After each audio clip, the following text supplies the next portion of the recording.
Welcome to another exciting episode of Business Growth Talks, the podcast where we delve into the strategies and stories behind some of the most successful business ventures. I'm your host, Mark Heywood, and today we have an incredible guest who has over 2 decades of experience in product and technology.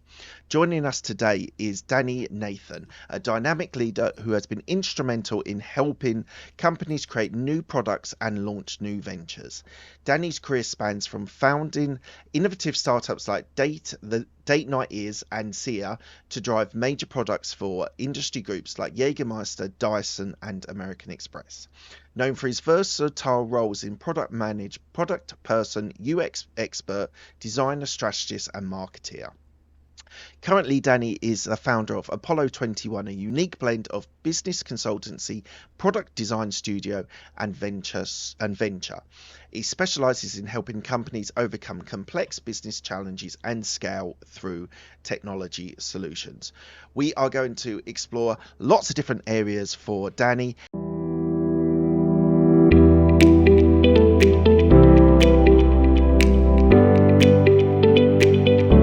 And thank you very much, Danny. Thank you for joining me today. Thanks for having me. I'm excited to be here and looking forward to a great chat. Absolute pleasure. So, Danny, first question I ask all of my guests is, what does a business mindset mean to you?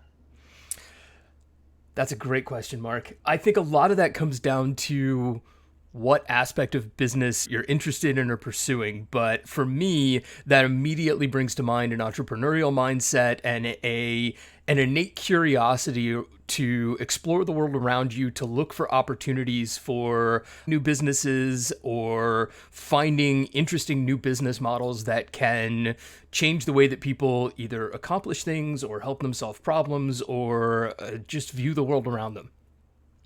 So you talked about curiosity. So you've run a couple of business, like a number of businesses. You seem to be a bit of a serial entrepreneur. Is Yeah, how I I'm would afraid describe so. it. No, that's good. That's good. What would you say? How do you explain your curiosity? Where did it come from? Have you always had that and part of your makeup? And how have you been able to go through different businesses? Yeah, absolutely. I've definitely always had some sort of curious nature behind what I do. That being said, startups and business-minded entrepreneurial ventures came about for me relatively late in life, relatively. I had graduated from graduate school before I ever thought about starting my own business or what the world of startups looked like.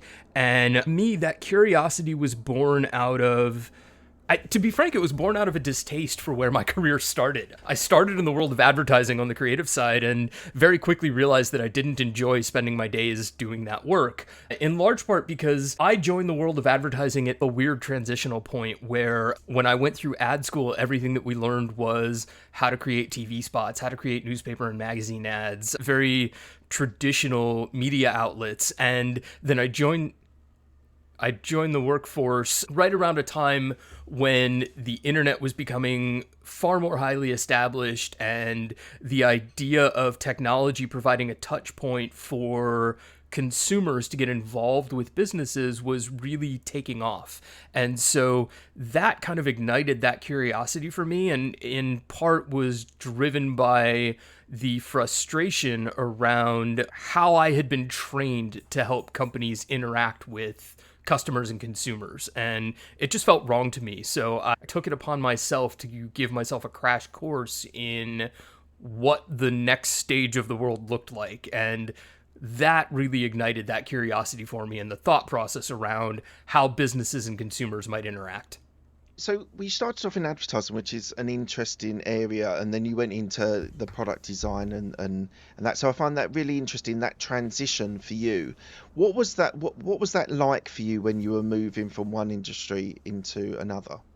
I was fortunate. In my frustration, considered a number of paths to move forward that ranged anywhere from going after a second master's degree to leaving the country and going and exploring the world and all of that fun stuff. And for better or worse, happened to find a job before I took any of those drastic actions.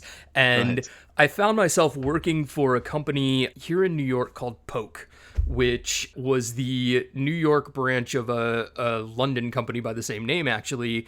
And It was the first place that I had worked where the folks who ran the business were willing to say no and really willing to stick to their guns, so to speak, in terms of how they approached new business opportunities and what our clients and customers were asking us for. And it gave me the opportunity to be more provocative and more contrarian in my approach to the work that I was doing than anywhere I had seen before. And I think that in many ways smoothed that transition for me, because it was an outlet for the frustration that I had felt in advertising, and I suddenly felt like I had found my people. I had found a group of people who were highly encouraging of speaking my mind when it came to ideas like, no, you shouldn't do that, or no, a TV spot that costs $1 million and is really just a brand screaming something at the world, regardless of whether the people on the other end of that megaphone were in their target market or anything like that. I had gotten really frustrated with that aspect of the world, and my time at Poke gave me an opportunity to branch out and explore other ways for brands and consumers to interact.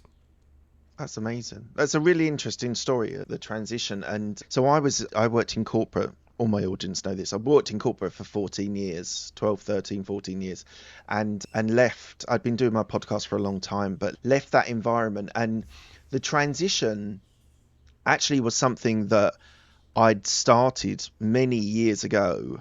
Yeah. And starting a self-development, like progression, and then went into business and entrepreneurship. And it was something that happened over a number of years. It was just not until I left the corporate job did I actually become the term business owner / entrepreneur. Right. Did you? So you were finding that frustration early doors, but was there? You said that end location of product design, which is really where you've excelled and you've created businesses. Rome wasn't built in a day. What were those key milestones where you were like, actually, I need to try something different, and then moving into that new area? There were definitely key milestones. I'll be frank, it came down to, and this is utterly ingrained in my memory, there was one specific meeting at my last advertising job that for lack of better terms, broke me. If I can take a minute to tell the story, and I'll try to keep it brief, my art director partner, my copywriting partner and I were called into a meeting with the heads of our agency. And to make a long story short, they sat us down and said, we have $1 million to create an online game that will attract kids, and we need to come up with a great idea. The best that we have so far is online Where's Waldo type of thing. And we were working for a company that makes pancake syrup, of all things. Yeah, exactly. And so it's not the most natural fit, is it? Exactly. And so they went on and on about how we had just completed a series of TV spots where the bottle, which happened to have kind of a human form factor, animated to life and talked to the kid on the table as mom's making pancakes in the background, and blah, blah, blah. And so I sat through this meeting for about 45 minutes, and I don't think I've said 2 words, and I could tell I was getting side-eye glances from the bosses. They were going, "You're not contributing here, come on." And I finally spoke up and said, "Okay, let me get this straight. The talking bottle is the essence of this brand, right?" Because the strategy officer had spent a bunch of time explaining that early in the meeting, and they're going, "Yes, you get it, this is great." I said, rather than spending $1 million on a Where's Waldo game, why don't we literally just put talking bottles on the shelves in grocery stores so that kids get the same experience that we've just created in these TV spots? And the idea hit the room like a lead balloon, and it was just dead quiet in the room for what felt like an eternity and was probably a few seconds. And finally, my creative director looked at me and said, "That's package design. That's outside of our purview." And that was it. I was entirely demoralized at that point. And from that day forward, I wish I could tell you that I threw my hands up and yelled I quit and ran out of the room, because it would make for a great story. But of course, I was young and starving and living in New York City. And so instead of walking out the door, that was the moment that really instigated change for me. And I had been writing for a blog and had been exploring the digital space more and more over the year and a half or so previous. And in that moment, I or following that moment, I went out and I bought a stack of books about Yay High that were from Seth Godin and a bunch of other Yep. folks that were espousing views of the world that aligned to the frustrations that I've described. And so I created a second MBA program for myself just through reading, and really forced myself to have a shift in mindset around what the possibilities were for the type of work that I was doing. And that set the tone for where I was looking for new jobs. I was looking at any place that was not an ad agency. Basically, I happened to then meet the folks at Poke, which then led to the opportunities that I've described, and really created a shift in my view of the world and my view of what was possible if you had folks that gave you the freedom and the autonomy to start saying to the brands knocking on the door, hey, we don't believe that's the way forward. We think that the solution to the problem you're describing is X. And if they didn't align to that type of thinking, that was fine. They went on and found a better partner than what we probably would have been because we didn't align to their thinking. But we had the opportunity to work with some amazing brands. You mentioned a couple, American Express, Dyson, etc., General Mills. And I spent 5 years at Poke having the opportunity to work on projects with brands and partners that I probably never would have gotten my hands on otherwise. And so that experience introduced me to UX design, forced me to start thinking about what it meant to be a business in the age of technology, and what it meant to provide value for consumers first and foremost before you started asking something of them. And those experiences shaped everything that has come after. Amazing. Thank you for explaining that and sharing that. Right, before we start going into more where you are now and what you're doing, let's go back. So tell me one thing about your upbringing which reflects on who you are today.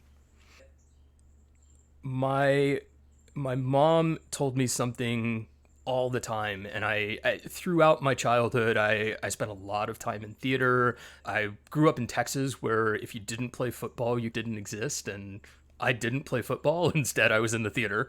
And my mom continually said to me, keep exploring your own path, and when everybody else zigs, zag.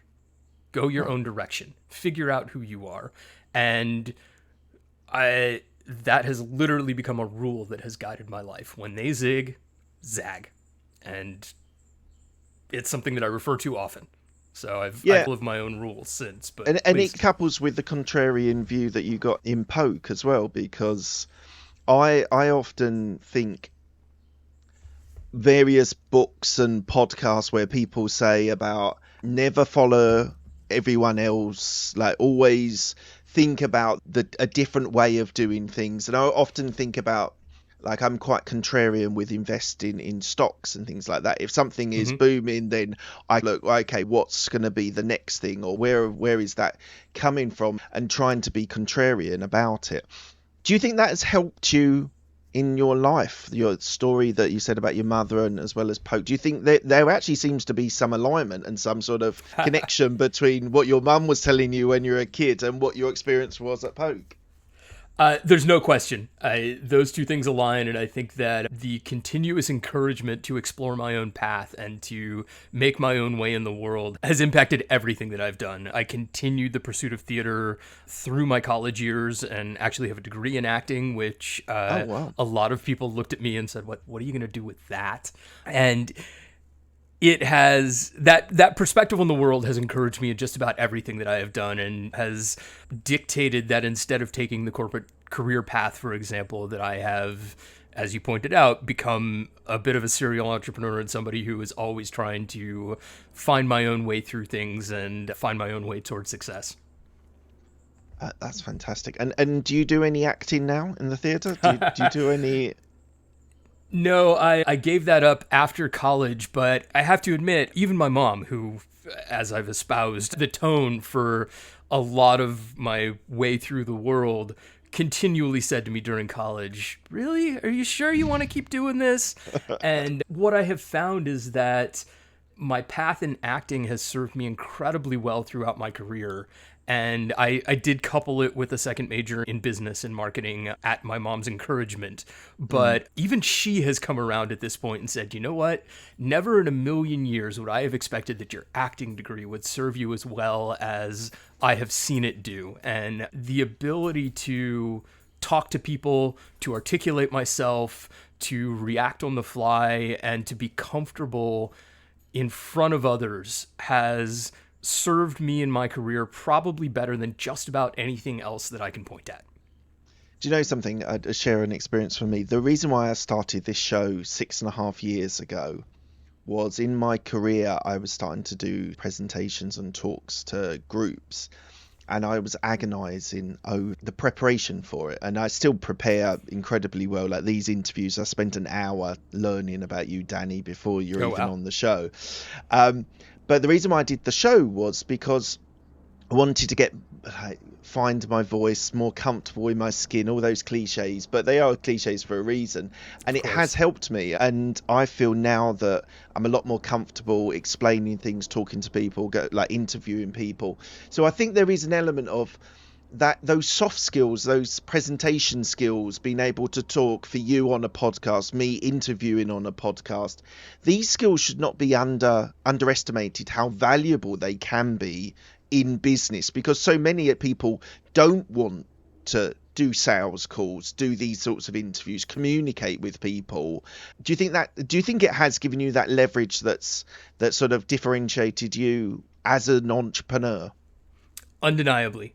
What you're describing has the need to get in front of people, to make presentations, to talk to people, to learn how to ask people questions, things of that sort, I agree are inherent in the world of business. And I was fortunate that I didn't really struggle with that aspect of the business world, largely because I had spent years learning how to stand up in front of people, how to speak, how to listen. And you can look at it and say, okay, there's the theater side of it in terms of being on a stage and so on, but you study acting in the theater for as long as I did, you also learn a lot about how to listen to people and how to pay attention to the nuance of what they're presenting, be it verbally or otherwise, so that you can react to it on stage. And what I have found is that it helps me be a better listener and become more attuned to the person across from me, even when I'm not on stage, because it has trained me to listen and to pay attention and to think about things like body language and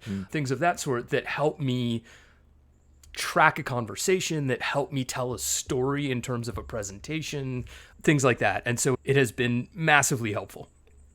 Do you do show tunes as well? No, one thing that I never learned how to do was sing, and believe me, you do not want me to try. It's not pretty. Sorry, I'm only teasing you. I just wondered whether you branched into singing as well. All right. No, that's that one. Yeah, never happened there.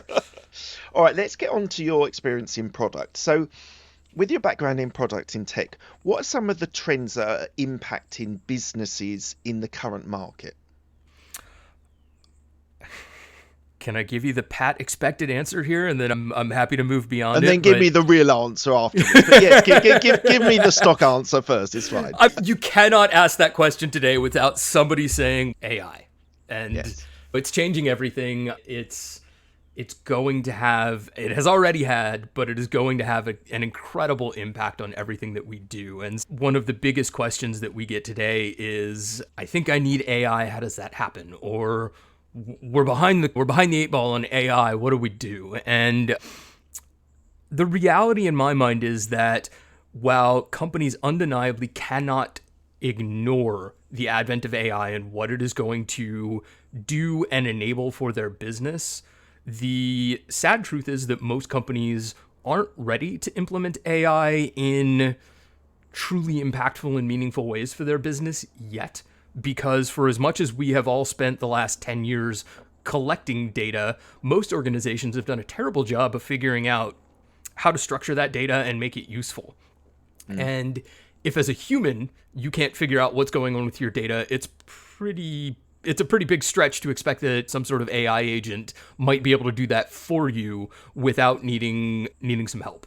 And so we talk with a lot of our clients about how to prepare for the implementation of AI. We talk with a lot of our clients about some of the lower hanging fruit and existing AI tools that they can use today that will help make their lives incrementally easier as we build towards the tools that will make their lives dramatically easier.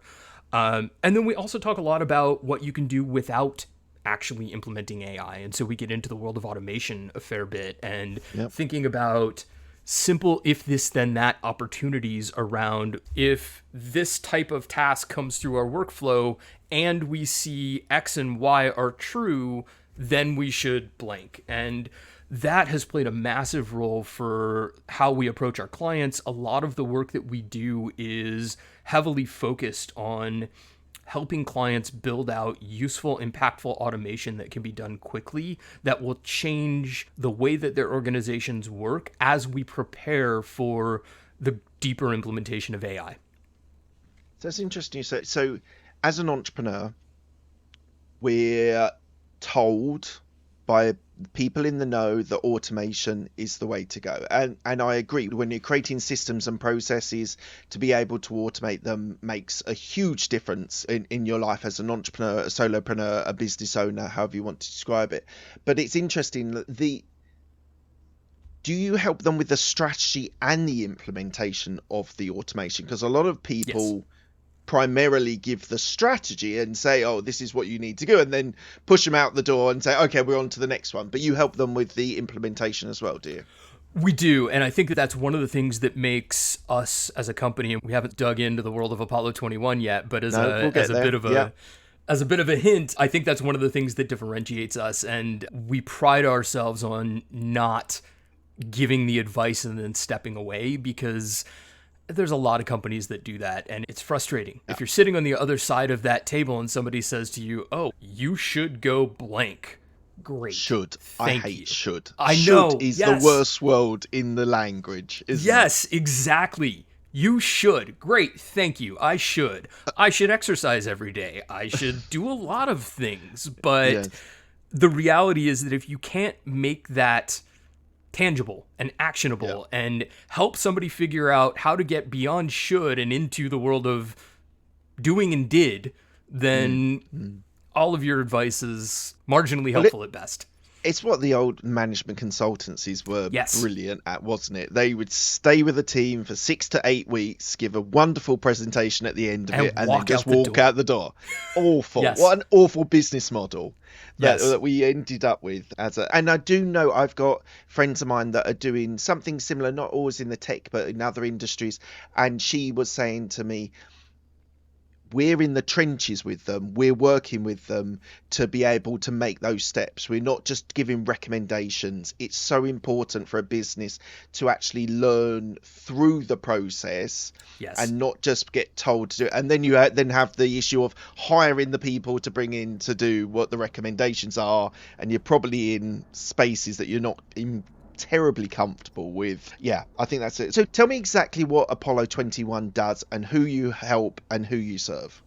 Yeah, that's a great segue, because I'm itching to react to what you're saying by talking a bit about it. I like to tell people that Apollo 21 sits at the intersection of a management consultancy, a product design studio, and there's a venture studio component to it that I'll leave for later.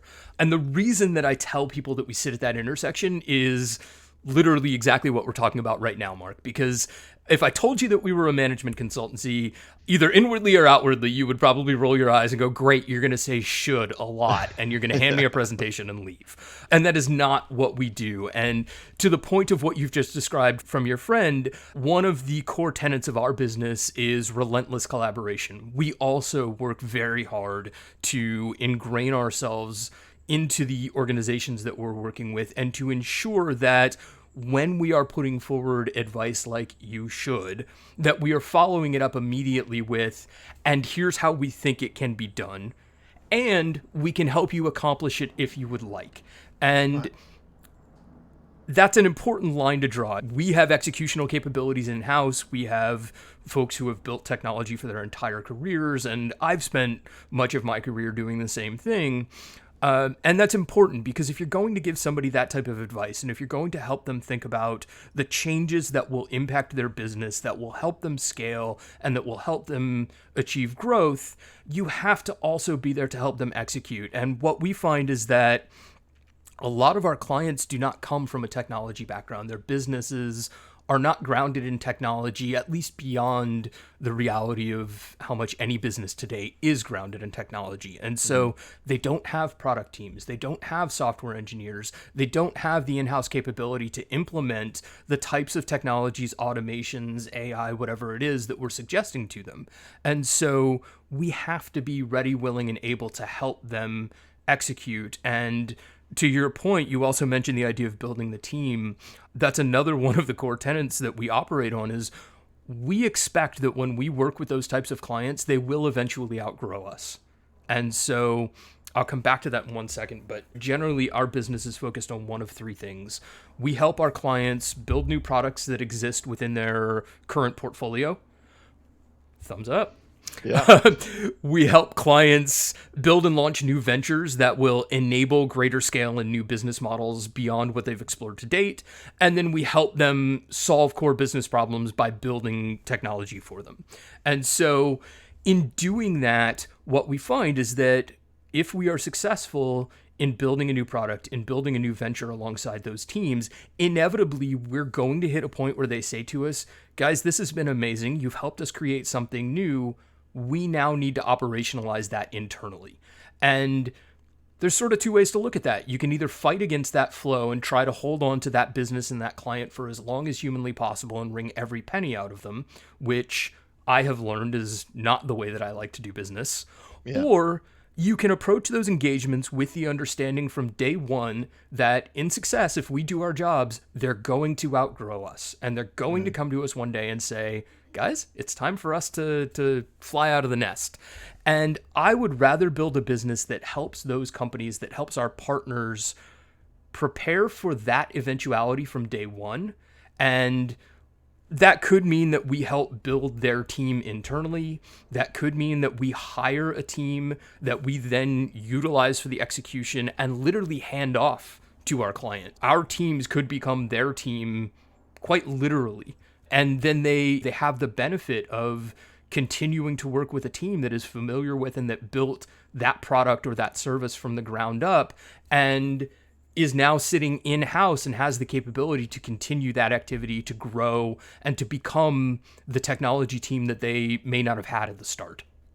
And when you're doing that, you're creating products, so new lines of service or products that they have not thought about. So if it was, this is a terrible example, if they were a ketchup company, for example, you might then produce a brown sauce, a mayonnaise, it's a terrible example, I know, but essentially you do it with technology rather than condiments, but you're in essence looking for parallel businesses or business models that are still aligned with the business, but thinking about new product lines that they might not have thought about or they didn't have the capability to be able to develop.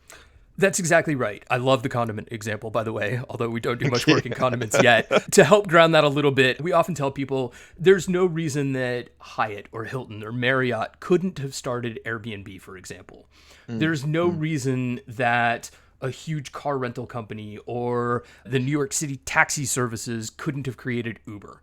But the reality is that as organizations grow, they become ingrained in whatever their day-to-day business is now. And it becomes very difficult to see past the blinders of what could we do if we stepped just beyond the comfort zone of hotel rooms, for example, and into the world of giving people places to stay. And it's such a simple kind of almost minor shift in mentality of we're a hotel company, we give people a place to stay. What else might align to the idea of places to stay? Please, yeah. Sorry to cut in. This is brilliant, right? And I tell you why it's brilliant, Danny, is because so many businesses, they get successful to an extent. They find one area, and the thing that's coming into my mind is blockbusters versus Netflix. Of course. And Blockbuster said, we are a video company or a CD, like a DVD company, and we don't expand out of that. What do you like? You see these companies and you're working with these companies. What is the mentality, the culture within a company that doesn't think strategically to other product lines just outside of their comfort zone? What, like, why are these companies historically, as telephones, they didn't embrace it? What is it with culture of business which means that they won't think slightly outside the box? There is so much to unpack for that question, Mark. In my experiences, as businesses grow, they focus on efficiency. And we look at publicly traded companies, just as an example, that often focus on shareholder returns, on quarterly returns, and on metrics that force them to keep the blinders on.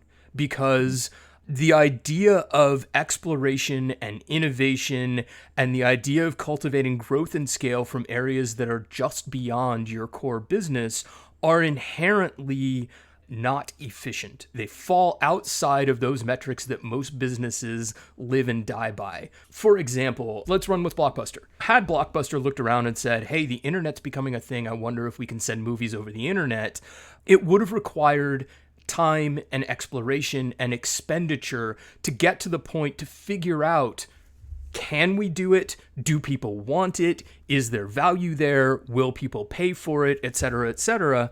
And that expenditure goes against the idea of creating shareholder value, mitigating risk, limiting the expenditure of capital, and ensuring that every penny sees a return within the shortest possible time period.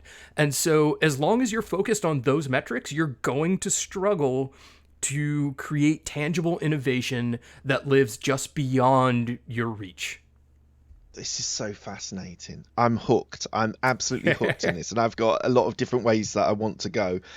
The one way I want to start with is, so the element of risk versus, not versus, risk and R&D, so research and development, that idea of going just outside your comfort zone and finding something. I'm finding that absolutely fascinating in our conversation, because R&D, whatever industry you're in, it should be a package that you should be looking at for the next trend, the next wave, the next direction you're going into. Yes.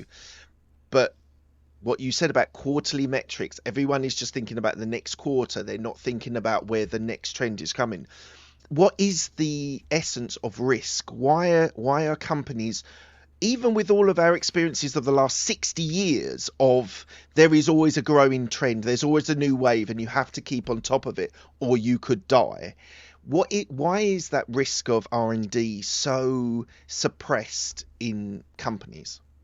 I think it is because as companies grow, the primary focus becomes earning money today and creating those short-term returns so that the books look good, so that we can continue the growth trend that will keep our numbers moving in the right direction, that will then impact our stock prices positively, etc. And if you look at the trends across businesses, what we're finding today is that businesses are lasting for the lifetime of a business is much shorter today than it has been previously. Businesses are growing and then dying much faster than what we're used to. And Blockbuster is a great example. They had a great blip for whatever that time period of 10, 15, 20 years was from VHS through DVD, and now they're gone. And they're literally just gone. Maybe there's the last Blockbuster. I don't think there's any left. Yeah, exactly. Focusing on the now and ignoring the idea of longevity, effectively what you do is you limit your ability to the type of R&D, the type of innovation, the type of exploration, and ultimately the type of growth that will carry you beyond that short lifetime. And I don't have a great answer for why necessarily. Perhaps it's because as we look at how businesses and founders are growing today, they're getting enough You look at unicorn type exits and you go, hey, if I can make $1 billion exit and walk away with a ton of money in my pocket in 5 or 10 years, why would I worry about extending that out so that my business lives 50 or 100 years, for example? And a lot of that comes down to the trend of, I think, not even a trend, just the realities of what it means to create an exit, for example. Founders today, when they create companies, are looking for the exit, either getting bought or getting to the point of IPO.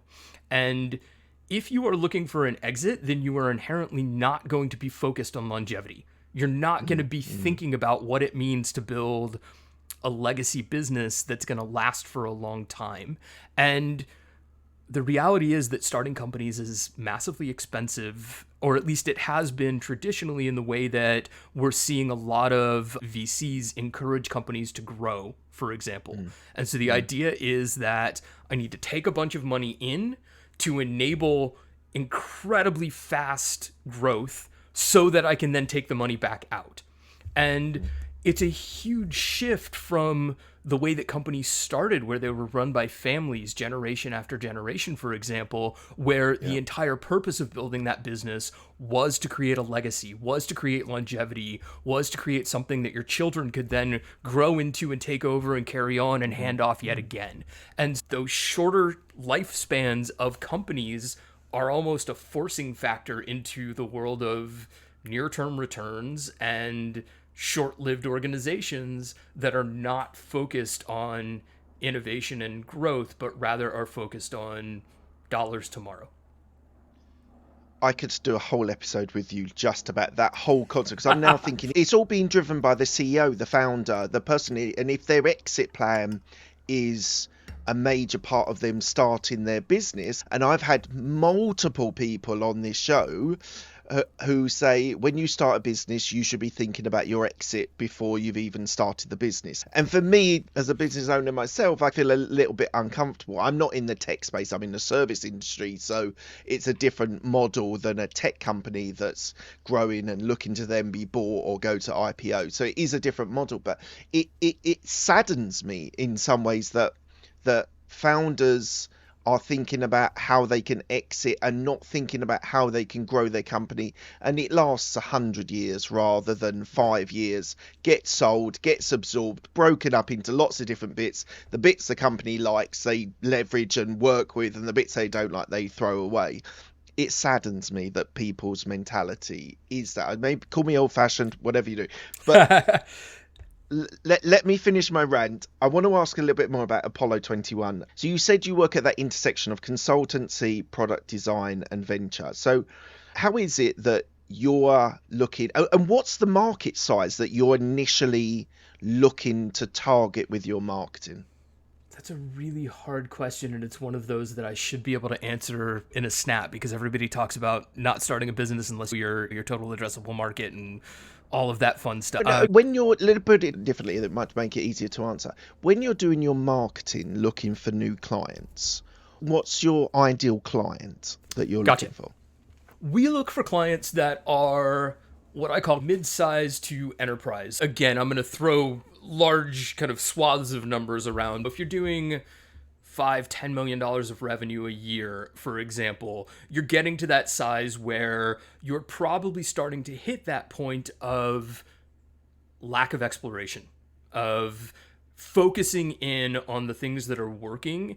And you're probably right at that pivot point of, okay, we found product market fit, we know what works, we're gonna double down on that. Or you're already well down the line of that endeavor, for example. You know, you look at enterprise clients, and for the ones that have been around for a little while, they've been doing the same thing. Perhaps they've been growing a bit, but just as an example, I've done a ton of work with American Express throughout my career. It just happens to be a client that has surfaced a number of times. And if you look at the way that technology could enable them to grow new business opportunities that serve their customers, the opportunity is greenfield. There's so many ways that you could look at the intersection of how people spend money and how people use technology to create really interesting products and services. And for the most part, they don't. New products and services from an American Express are, here's a new card with a different picture on it. Yeah.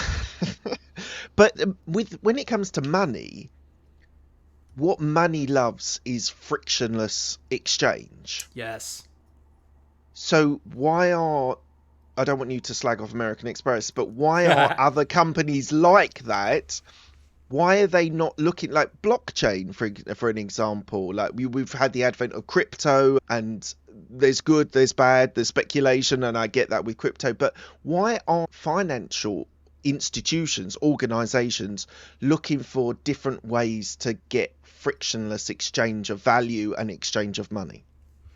I think that there are financial organizations that are doing that, but they are the startups of the financial space. If you look at the Or fintech challenger companies, banks. You've got yes, challenger banks as well that are doing it. yes, exactly. So that is perfectly descriptive of the world that I'm attempting to describe here. You have your legacy banks, your legacy financial organizations that are, pardon me, continuing business as usual, and I'm making gross generalizations here, to be clear. Sure, American that's Express, fine. of all companies, has released some really interesting technologies to help their customers. But to continue with my gross generalization, you have legacy companies that are focused on the core business that has helped them discover and achieve success. And then you have the traditional disruptive startups that are coming in and saying, no, there's a better way. We're going to do this. And let's be clear, one of the key opportunities for the legacy companies to then participate in the world of what might come next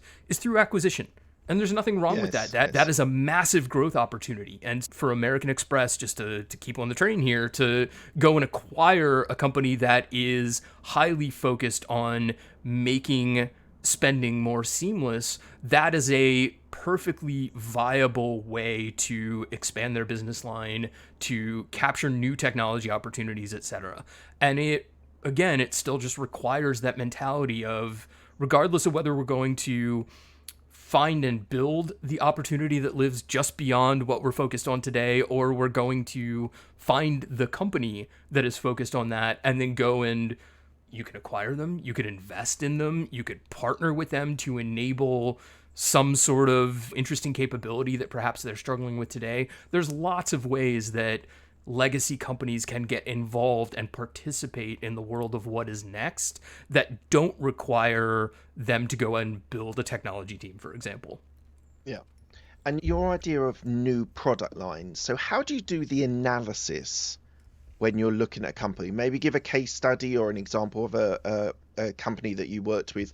But how do you go in and analyze the business and then think of those alternate revenue streams, alternate businesses, or how does one look at the market, look at the business, and look at the product that can be made? In that space, Mark, is less focused on us coming up with that answer and is more focused on us enabling our clients to do. So there's a process and a mentality and an approach to finding and discovering those opportunities that I think we're pretty good at, but it's less about us knowing the world of finance, for example. Or to give you another example, we had a client that was highly focused on the Western sports space. So think cowboys and rodeos and things like that.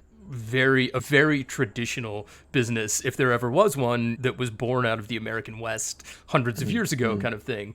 A lot of what we do is less focused on telling those partners how they should expand and more about helping them discover those opportunities for themselves. Because the reality is that Apollo 21 is an organization of business and technology experts, not rodeo and finance experts. And so what we bring to the table are frameworks, exercises, party perspectives, and what it really comes down to is asking a lot of questions that at face value may sound dumb, that force people to think about things that they haven't thought about before. And some of that comes through customer development and finding out where their customer pain points are. So some of the activities that we bring in are interviewing customers. Some of those activities are focused on interviewing internal stakeholders to understand and uncover where they're seeing opportunities. And some of it really just comes down to giving people the stage on which they can articulate the ideas that they already have floating around. If you look at a business like again, an American Express, a Dyson, whoever it is, they have hundreds of employees inside their own walls, if not thousands, who are focused every day on that core business. They have ideas. They have amazing ideas that could lead to growth, that could lead to scale, that could lead to new product lines. And they just aren't asking. And so half the time is it it's a mindset? Is it a mindset? Yeah, it's shift that absolutely you're a trying mindset. Right. Yes. Right. Without question. It is a mindset shift that requires and let's be clear, it has to come from the top down. It requires the leadership of that organization to be ready, willing, and able to ask those questions of the people both inside and outside their own walls, and to allow for experimentation, ultimately to allow for failure. And again, I talk a lot about failure, especially when I'm on shows like yours, because to me, failure and learning are so deeply connected to one another that if you don't allow your employees to fail, and again, it comes back to the internalized version of your quarterly shareholder goals. We also have quarterly employee goals and things like that. And if those goals are not designed to allow employees to experiment and ultimately fail on the path to discovery, innovation is not going to happen. So you're coming from from what you've described, you're coming from a very tech mindset, that whole idea of fail fast and experiment, curiosity, fail fast, find the next thing, and then one of those, of the 5 things that you might be experimenting with, that one thing might be the thing to make it $1 trillion business, for example. So how do you, when you're working with maybe more traditional companies, how do you instill that idea of fail fast, get on to the next thing, one of those things will be the business, the next thing to catapult your business forward? It can be difficult, and I want to be careful, Mark, because the idea of fail fast is one that is deeply ingrained in kind of the entrepreneurial and startup mentality. And in my mind, speed is of the essence, but it's less about fail fast and more about experiment fast, learn fast, and then fail as little as possible. So the entire idea behind exploration is learning, is figuring out where those opportunities are so that you can mitigate risk. And I'm going to make this up, but pulling back to our Blockbuster example, Blockbuster could have looked at the world and said, the internet is changing everything, we should deliver movies over the internet. And in this case, history would tell that they would have been right. But at the time, that would have been a huge, scary question, especially if you think about where the internet itself was and the capabilities around delivering video over the internet, which of course is why Netflix, of all things, started with DVDs, even though they knew that they wanted to get to videos over the internet. And so enabling your organization to ask the right questions around, do people want to watch videos over the internet, for example, is the first part of it. And then the second part is viewing those opportunities, those explorations, and the outcomes of them almost like you would a risk portfolio. We talk all the time in terms of investing, for example, that you want to diversify your portfolio and that you want to give yourself opportunity for wins. And the reality in this world is that the wins happen at such an exponential level that it only requires 1 or 2 to pay off 100 losses. And so what you have to help companies understand is that provided that you're experimenting quickly and cheaply, and the cheap part is important there because what you want to do is spend as little money to learn as much as possible, to mitigate as much risk as possible, to discover what you might do next. And if you're going to do that 100 times over, you can't go into that with the expectation that 98 of them are going to be successful and you'll eat the cost for the other 2. You have to be prepared to go into that with the expectation that 98 of them will not be successful, but the 2 that are going to pay for the failures 100 times over. And so it's creating minimal viable products, in essence. You're just trying to find MVPs without question. And then test them. And do you test them with market research? Is that how you test the market? We test at every step. And again, one of the things that I think differentiates us highly is a lot of what I have a problem with the fail fast mentality is that it is so deeply ingrained in the idea of go and build, go and create an MVP, a thing that you can put out into the world so that you can test it. And that is not incorrect by any stretch, but there is so much learning that can be done before you ever build the MVP. And without getting into the now long debate of what exactly an MVP is, suffice it to say that through customer development processes, customer discovery, you can learn a ton before you ever go and build an MVP just by asking the right questions. And so a lot of what we encourage is building lean customer development and the practice of learning from your customers or potential customers before you build the MVP, so that by the time you build it, you already know that you're down the right path and theoretically have already discovered your first 10, 20, 100 customers because you have asked them what the pain is that you can help them solve that is relevant to your business. So again, making it up, American Express could go to small business owners and should be talking to them about what are the difficulties with finances in your business and how can we help you solve them. Yeah. You're going to learn so much doing that before you ever go and build a thing to put in front of them and go, here's the solution, that you will be 10 times further ahead by the time you do build. We could go on and on. I feel like I could do another hour of this, but unfortunately, we're coming to the end. Look, I asked the same 6 questions to all of my guests. They're quick-fire questions. They don't need a quick-fire answer. First question is, I really don't want to ask these questions. I want to keep on exploring business, but I've got to be respectful of your time. First question, what's the best decision that you've made?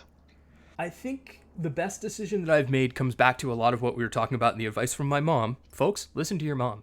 Probably the best decision that I've made is listening to my mom, is committing to a path of curiosity and a path of exploration myself in my career that did not pocket me into the traditional career path. And I could have gone and worked for some large organization doing the same thing every day, and I can tell you immediately that I would have been miserable doing so. And so in the interest of not being miserable, I think that's the best decision that I've made. Awesome. What's the best piece of advice you've been given? We've talked a lot about when they zag, so I will leave that one by the wayside for the moment. The best piece of advice that I've been given it's one. I'm going to twist your question just a little bit here, Mark, because it fits my answer. Forgive me. But I have a personal mantra that is fail beautifully. And the idea of failure is something that I think about a lot. And the best piece of advice that comes out of that for me is learn to be okay with failure, because it is a learning experience and not a negative thing. And the reason that I'm twisting your question a little bit is because I can't point to an exact place where somebody said to me, go and be okay with failure. It's one of those things that I have just learned over and over again throughout my career in many different ways. And so the wisdom that I then try to impart is learn to be okay with failure. Who's the person that's helped you most in your career? That would probably be a guy named Tom Agello, who was the one who gave me a chance at Poke. And the way that I found myself inside the walls of Poke was interesting. And everybody says to you, go find the people that you want to work for, go and make them pay attention to you. And it's such a pat piece of advice that we hear all the time and is so hard to actually implement because for the most part, you're going to get ignored. If you go knocking on doors, not many people want to answer that door anymore. However, don't give up on that, because that's exactly how I have managed to succeed in my life. I literally sent a cold email to the folks at Poke and said, I heard about you. I'm really interested in what you're doing. How do I get involved? And to his credit, Tom answered that email and gave me a chance, and one of the first people that saw something in me that I'm not even entirely sure at the time I saw in myself. And he gave me the freedom to learn, the freedom to experiment, the freedom to fail, and ultimately enough rope to hang myself along the way. And I was fortunate that I managed to get through without doing that, but without his guidance and without the opportunities that he put in front of me, I wouldn't be where I am today, without question. Amazing. Tell me about a regret that you have.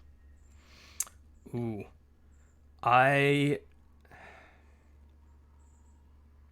This is one that has come hard earned and hard learned multiple times over now.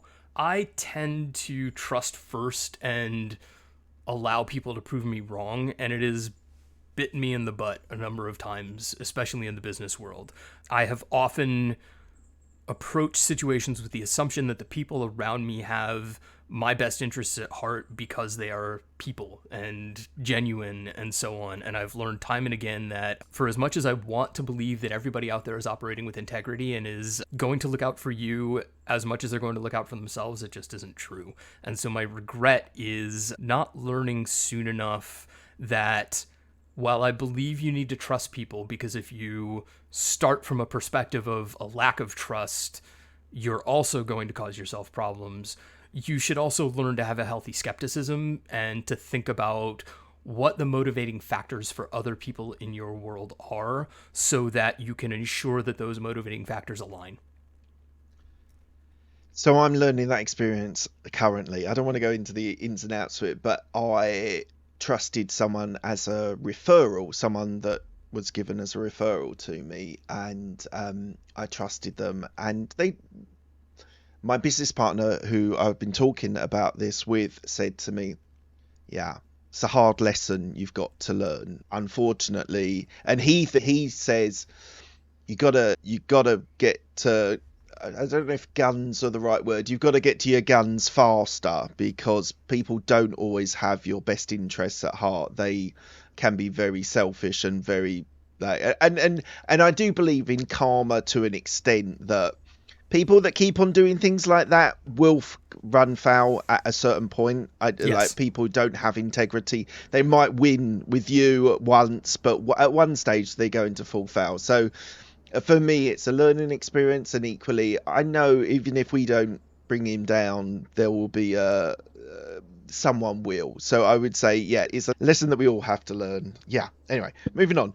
What are you most proud of? Right now, I am most proud of the fact that Apollo 21 is still kicking and that we've managed to survive for 3 years. It has been, to put it bluntly, there have been moments where it's been a really rough go, and even today there are things that we're struggling to overcome and to learn about in our quest to help companies achieve all of the things that you and I have talked about for the last hour. But all of that being said, I'm incredibly proud of the work that we have put in, and I am proud that we've managed to survive this long and hope that we will continue to thrive and find our footing. And we've covered this next question, but it's one of the questions. Why do you do what you do? And you can take it from your business point of view, from being an entrepreneur, but why do you do what you do? I do what I do because I know myself well enough to know that if I were stuck in a box, a cubicle, an office, whatever it was, every day of my life, working incredibly hard for the primary benefit of somebody else, I would be unhappy. And so I put up with the negative aspects of being an entrepreneur because the freedoms and the positive aspects of being an entrepreneur speak to me and frankly make my days, even the bad ones, better than they would be otherwise. Yeah, I would agree with that. And what does legacy mean to you? That's interesting. I've been asked this question before. For me, a lot of people, when they talk about legacy, especially in the business world, and to be clear, even I just hinted at this a few minutes ago, people talk about building a legacy and a lasting thing that they can hand to somebody else. And while I think that's an amazing endeavor, and if you can achieve it, I would agree that is probably the most fulfilling version of what a legacy could be.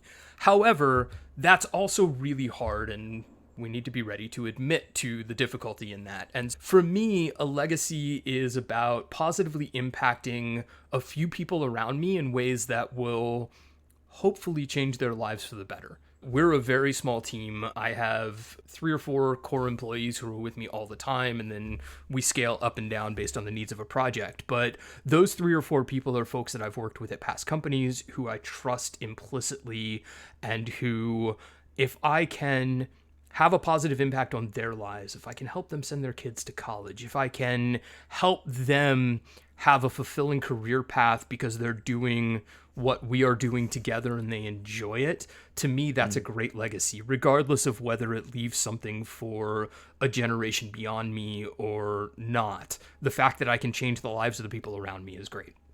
That's so important. And often that whole thing of helping your employees have a job, buy their first house, or whatever it is, often legacy, the people feel that the legacy is like passing on to another generation, and actually just scale it back. Impact 5 people, 3 Yes. people in your circle positively, because we're all going to get forgotten in 3 generations. Right. That's the reality of it. You're only going to really touch 3 generations. So if you can make an impact of those 3 to 5 to 10, whatever that number is, Right. in your life, is an incredible legacy and should not be downplayed. So that's a really great answer. Danny, last question. If people want to reach out to you, where can they find you and where should they go to? Absolutely. Best place to find us is on our website, which is Apollo21, the number 2, the number 1.io. We have a bunch of case studies. We have a ton of articles and white papers and things that help espouse much of what I've been talking about and help share our approach to this type of work.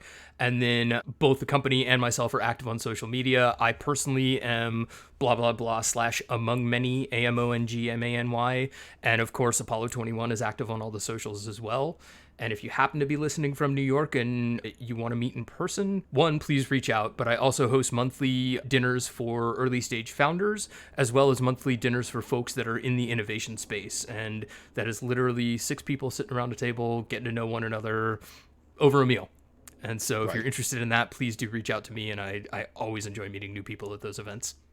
Brilliant, Danny. Thank you so much for your time today. It's been an absolute pleasure. I've really enjoyed this. I've got probably another 8 questions which I've not been able to ask you, so I apologize, but I've had a really great time. Thank you so much for your time today, and thank you. Thank you. I've really enjoyed our conversation as well, Mark, so it's been a pleasure to be here. Cheers. I really hope you've enjoyed that content. It's a really fascinating interview that I've done there. So please do, if you are enjoying this content, please do give it a like. Please do give a subscribe. It'd be really good to boost the subscriptions. It really makes a difference to the algorithm in YouTube. So thank you for that. If you do hit subscribe, hit the bell icon and you'll get all of the content. You'll get notified when all the content is available. Thank you so much for your time. It's really appreciated. Thanks a lot.